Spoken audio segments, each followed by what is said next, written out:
नमस्कार विद्यार्थी मित्रांनो, आपण इयत्ता 10वी मागच्या तासिकेला उपास हा पु ल देशपांडे यांचा पाठ अभ्यासला होता। यामध्ये एका मध्यमवर्गीय कुटुंबातील एक व्यक्ती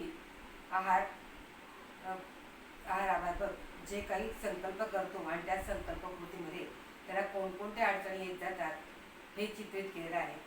प्रथम आपण बघितलं की लेखकाला अनेक त्यांच्या चाळीमधल्या लोकांनी वेगवेगळ्या वस्तू या खाण्यातनं वर्ज्य करायला सांगितल्या। त्यानंतर दुसरा प्रसंग म्हणजे त्यांचा व्रतभंगाचा प्रसंग त्या ठिकाणी आला आणि त्यात अण्णा नाडगौडा याने जी पार्टी दिली त्या ठिकाणी खाण्याच्या बाबतीतला जो काही प्रसंग घडला तो लेखकाने सांगितला आहे। त्यानंतर आपण पुढचा भाग अभ्यासणार आहोत। शेवटी मला राहावे ना, भाज्याची 6वी प्लेट उडवल्यानंतर मी अत्यंत केलवेळ्या स्वरात सध्या मी डाएटवर असल्याचे सांगितल्यावर सर्वांनी मला वेड्यात काढले। इथपर्यंत आपण मागच्या तासिकेत अभ्यासला आहोत। आता पुढे बघूया। अरे पंत, खाण्याचा आणि वजनाचा काय संबंध? भिकोबा मुसळे म्हणाला, मी बघ 31 गुलाबजाम खाल्ले, एवढंच काय? आपण तर आयुष्यात एक्सरसाइज नाही केला। तुझी कुंभरास आणि कुंभ लग्न आहे, नुसता वायू भक्षण करून राहिलास तरी तू असाच जाडा राहणार। लठ्ठपणा काय आपल्या हातात आहे? बघा, या ठिकाणी भिकोबा मुसळे जो आहे की ज्याने नाडगौडाला पुन्हा भज्यांची ऑर्डर करायला सांगितली होती, तो म्हणतोय की अरे खाण्याचा आणि वजनाचा काहीही संबंध नसतो। तो म्हणतोय की मी 31 गुलाबजाम खाल्ले आणि मी आयुष्यात कधी सुद्धा एक्सरसाइज करत नाही, म्हणजे व्यायाम करीत नाही। आणि तुझी तर राजकुंभ आहे। रास म्हणजे बघा, आपल्याला माहिती आहे की 12 प्रकारच्या राशी असतात सूर्याच्या प्रमाणानुसार। 12 राशी असतात आणि त्या राशीमधला त्यापैकी प्रत्येकाच्या जन्मानुसार त्याची रास ठरत असते। तर लेखकाची कुंभ ही रास आहे आणि अशा लोकांनी नुसता वायू भक्षण करून राहिला तरी पण तू असाच जाणार, म्हणजे त्याने खूप खाल्लं काय किंवा वायू म्हणजे नुसती हवा जरी त्याने भक्षण केली म्हणजे खाल्ली तरी सुद्धा त्याला काहीच होणार नाही, तू असाच जाणार राशील। आणि हा लठ्ठपणा काय आपल्या हातात असतो का? तो तर आपोआप होत असतो, असं या व्यक्तीचं म्हणणं आहे। या व्यक्तीचं म्हणजे कोणाचं? भिकोबा मुसळे। नॉनसेन्स, जगदाळे ओरडला, रनिंग कर रोज। आता जगदाळेने सांगितलं की अरे वेड्या, तू रोज रनिंग कर, रनिंग पेक्षा देखील दोरीवरच्या उड्या मार बरं का पंत। माझ्या सिस्टरचं वेट 40 पाऊंड उतरलं दोरीवरच्या उड्याने, कमलिनी केंकरे म्हणाली। शेवटी सर्वांच्या मते मी सकाळी रनिंग करावे आणि संध्याकाळी दोरीवरच्या उड्या माराव्यात असे ठरले आणि मी 7व्या बशीतले भजे उचलले। 6वी प्लेट त्यांनी उडवली ती भज्यांची आणि 7वी प्लेट सुद्धा त्यांनी भज्यांची फस्त केलेली आहे आणि सर्वांच्या मते त्यांनी रनिंग आणि दोरीवरच्या उड्या माराव्या असं ठरलं। कुटुंबाचा मात्र माझ्या डाएटच्या बाबतीतला उत्साह अवर्णनीय होता, कारण रोज काही चमत्कारिक पदार्थ माझ्या पानात पडायला लागले। एके दिवशी नुसती पडवळे उकडून तिने मला खायला घातली। तिने म्हणजे कोणी? लेखिकेच्या धर्मपत्नी। शेवग्याच्या शेंगा, पडवळ, भेंडी, चवळीच्या शेंगा वगैरे सडपात्र भाज्यांचा खुराक तिने चालू केला। कोबी, कॉलीफ्लॉवर वगैरे पाचशेदार मंडळींची स्वयंपाकघरातून हकालपट्टी झाली।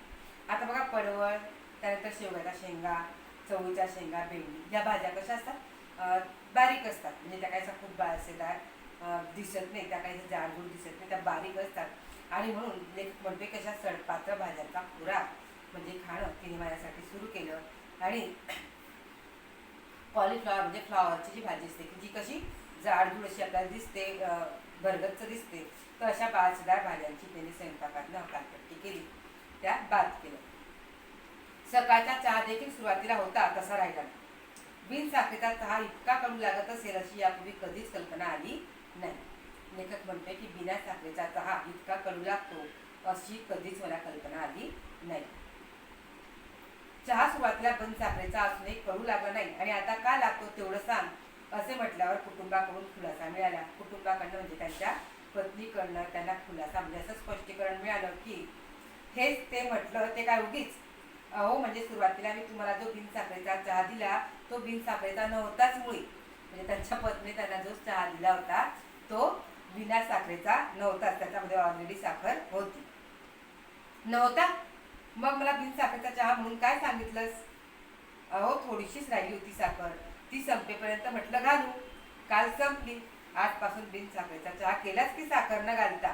त्यांच्या धर्मपत्नीने सांगितलं की घरात साखर शिल्लक होती आणि ती साखर शिल्लक असल्यामुळे मी ती चहामध्ये घातली. आज मात्र साखर संपली म्हणून मी साखर घातली नाही. म्हणजे खलास. अगं किती लाख कॅलरीज गेल्या असतील माझ्या पोटात. कसलं कमी होतंय माझं वजन. पण सांगितलं का नाहीस मला. उगीच आरडाओरडा नका करू. वजनाचं ते काय मेलं, होईल हळूहळू कमी. आणि कोणाचं मागून खात नाही म्हणावा आम्ही, स्वतःच कमवून खातो म्हणा. वाढलं तर वाढू दे वजन. मुलांना देण्यासाठी लाडू काढून बशी ठेवत आणि माझ्या वजनसह संकल्पाला आणखी नवे सुरुंगला व्यक्ती उद्गार. आता बघा या ठिकाणी लेखिकेची जी पत्नी आहे ती म्हणते की तुमचं वजन वाढलं तर वाढू द्या, आपण काही लोकांकडनं मागून काही खात नाही. आपण जे काही स्वतःच्या कष्टाचं कमवतो त्याच पैशांचा आपण खातो. त्याच्यामुळे वजन वाढलं तर काय बिघडलं. आणि असं म्हणत असताना तिने मुलांसाठी जे काही लाडू केले होते ते बशीत काढून ठेवलेत. आणि त्यामुळे माझ्या म्हणजे लेखकाच्या वजनक्षय संकल्पाला, वजनक्षय म्हणजे काय, भार कमी करणे, वजन कमी करणे, क्षय म्हणजे कमी होणे. संकल्प, संकल्प म्हणजे दृढ निश्चय. लेखकाने जो निश्चय केला होता, संकल्प केला होता वजन कमी करण्याचा, त्याला आणखी नवे सुरुंग लागले. नवे सुरुंग, सुरुंग लावणे म्हणजे काय, जो काही भेद केला आहे तो भेद उधळून टाकणे. तर लेखकाने संकल्प जो केला होता तो संकल्प उधळून लावत ती उद्गार. लाडू कशाला केलेस, साखर असेल त्यात. इश्य, साखरेशिवाय लाडू आमच्या नाही घराण्यात केले कोण. लेखक म्हटले की तू लाडू का केलेस, त्याच्यात तर साखर टाकावी लागते. तर ती म्हटली म्हणजे लेखकाची पत्नी की साखरेशिवाय लाडू आजपर्यंत आमच्या घरामध्ये कोणी केलेले नाही. तात्पर्य, चहा बिन साखरेचा होता हे खरे, परंतु लाडवाच्या रूपाने काही कॅलरीज पोटात गेल्याच. दोरीवरचा उड्यांचा फक्त एकदा प्रयत्न केला व पहिली उडी शेवटची ठरली. कारण 8x10च्या आमच्या दिवाणखान्यात प्रथम दोरी संपूर्ण फिरवणे अवघड. बघा आता लेखकाचं जे घर ते छोटेसे आणि त्यांचा जो दिवाणखाना आहे तुमचा रूम, तिथे फक्त 8x10ची छोटी खोली आहे. आणि तेवढ्या खोलीमध्ये दोरी उड्या खेळणं म्हणजे दोरी फिरवणं हे मुश्किल. आणि मग तरी त्यांनी त्या ठिकाणी प्रयत्न केला. आणि एकदा डोक्यावरनं दोरी पलीकडे गेली ती ड्रेसिंग टेबलवरच्या तेलांच्या व औषधांच्या बाटल्या खाली घेऊन आली. जेव्हा लेखकाने दोरी फिरवली तेव्हा समोरच्या ड्रेसिंग टेबलवरच्या बाटल्या खाली पडल्या.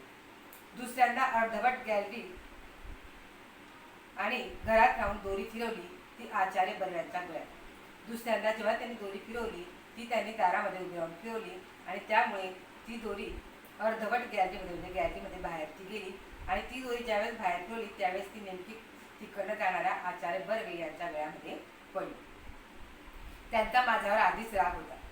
मी उपास करतो हे कळल्यावर चाळीतली सारी मंडळी समाचाराला येऊन गेली, परंतु आचार्य बाबा बर्वे शेजारच्या खोलीत असूनही आले नाही, कारण उपास हे त्यांचे खास राखीव ठेवण होते.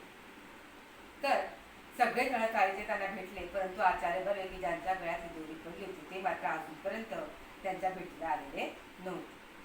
हा दुष्टपणा माझ्या गळ्यात दोरी अडकवून केलात हे ठीक झालं, पण तुमच्या वया न शोधणारा ह्या धिंगामस्तीला दुसरा कोणी माझ्यासारखा बळी पडला असता तर तुमची धडगत नव्हती.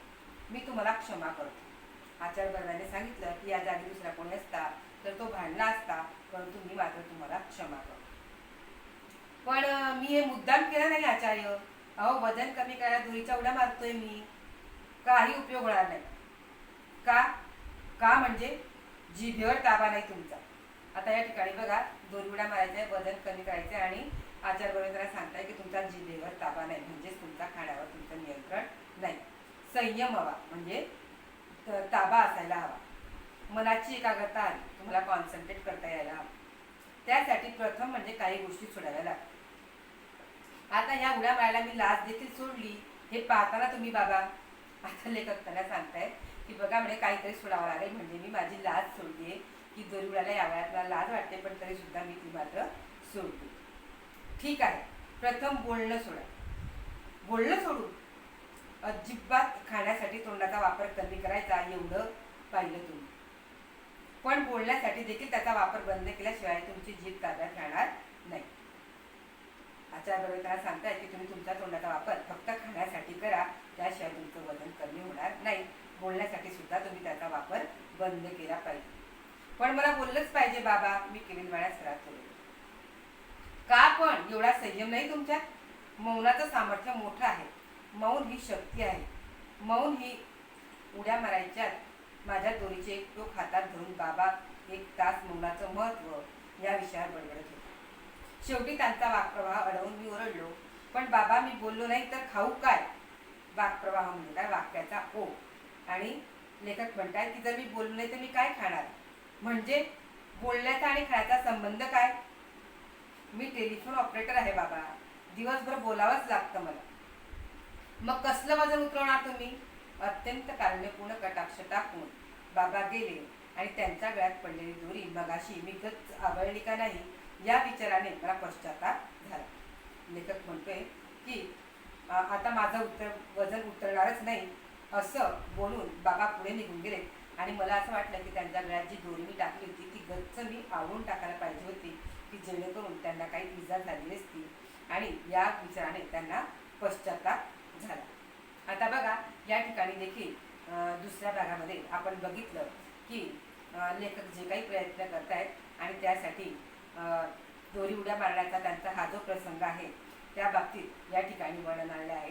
तसंच त्यांच्या बायकोने त्यांना काय काय वस्तू खाऊ घातल्यात, कशा खाऊ घातल्यात याबद्दलचं वर्णन या ठिकाणी आलेलं आहे. त्याचा पुढचा जो भाग आहे तो आपण तिसऱ्या भागामध्ये अभ्यासणार आहोत. Bye students.